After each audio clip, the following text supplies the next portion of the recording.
We shall derive an expression for electric potential due to system of charges.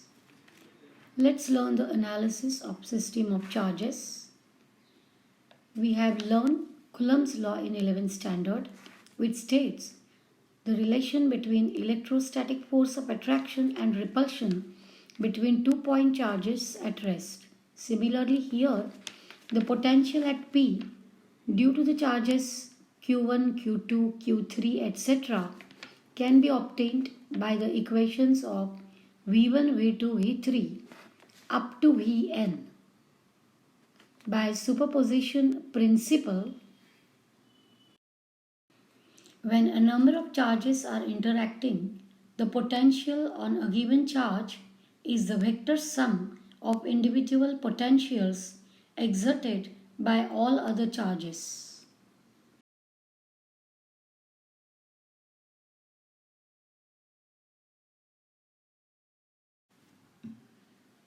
By the superposition principle, adding all the equations of the potentials, we obtain the resultant potential V is equal to 1 upon 4 pi epsilon naught summation I going from 1 to n Qi upon Ri. And remember here, this summation can be replaced by integration for a continuous charge distribution.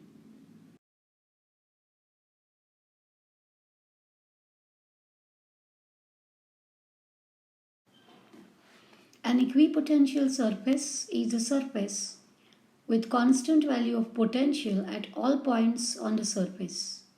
For a single charge Q, the potential is given by the equation V is equal to 1 upon 4 pi epsilon naught Q upon R.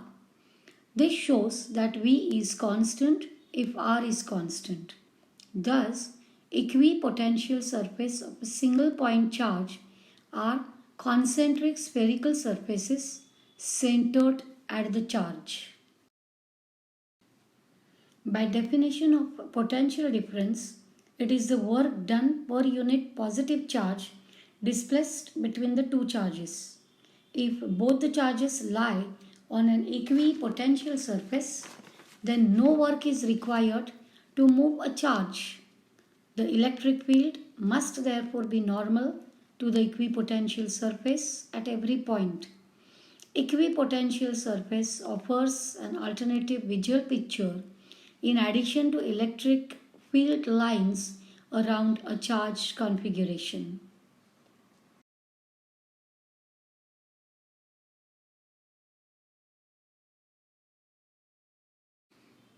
Now let us learn potential energy of a dipole. Here, a couple acting on an electric dipole in uniform electric field is shown. Consider an electric dipole placed in uniform electric field E. The axis of the electric dipole makes an angle theta with the direction of electric field intensity as shown in the diagram. Also, see the equation of the torque, which explains the magnitude of moment of couple or torque equal the magnitude of one of the force forming the couple multiplied by the perpendicular distance between two parallel forces.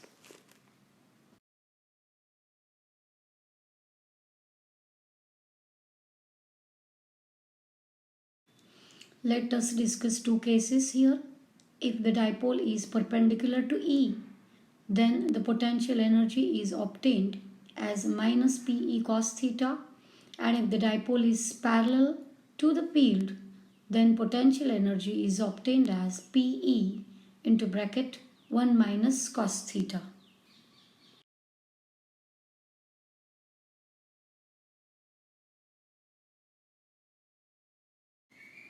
Dielectrics are non-conducting substances. In dielectric materials, there are no free charges or electrons. Hence, there is no possibility of movement of free charges. However, when the dielectric material is subjected to an external electric field, dipole moment is induced arising out of stretching and reorientation of molecules of the dielectrics. The molecules of a polyatomic substance may be polar molecules or nonpolar molecules.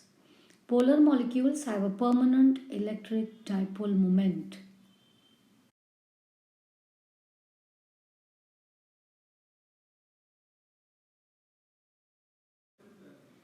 A nonpolar molecule is one in which center of gravity of positive nuclei and revolving electrons coincide.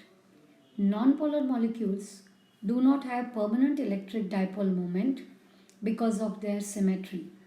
Their examples can be given as oxygen O2, hydrogen H2, carbon dioxide CO2.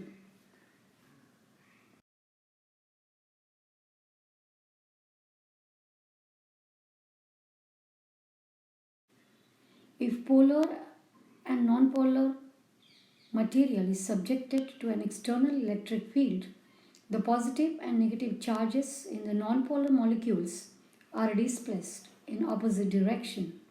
This displacement is continued till external force on constituent charges and restoring forces due to internal molecular field are balanced. The nonpolar molecules thus acquire induced dipole moment and the dielectric is said to be polarized in the external field. You can refer the figure for it. The induced dipole moments of different molecules add up and give rise to the net dipole moment.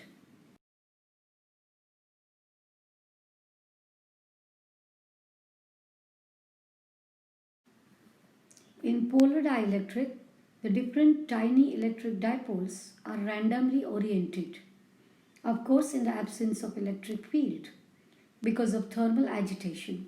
Hence, total dipole moment of polar dielectric is zero. When a substance with polar molecules is subjected to an external electric field, the tiny electric dipoles get aligned in the direction of field. Thus, there is a net dipole moment in the direction of the field.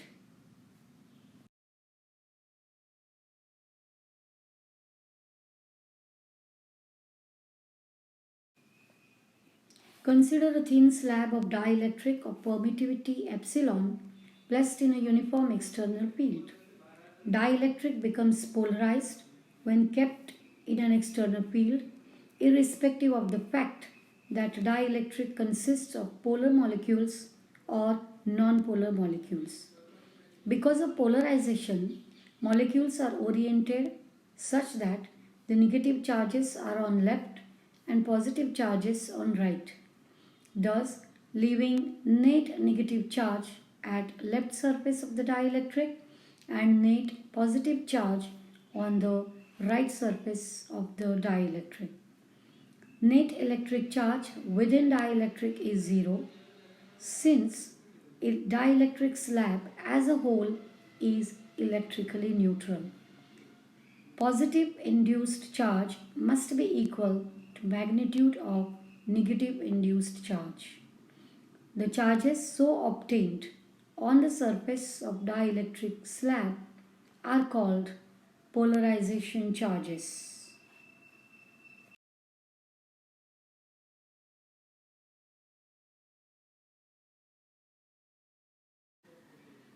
Thus, a polarized dielectric is equivalent to two charged surfaces with induced charges, that is, polarization charges. The induced surface charges oppose external electric field and thereby weaken the original field with dielectrics.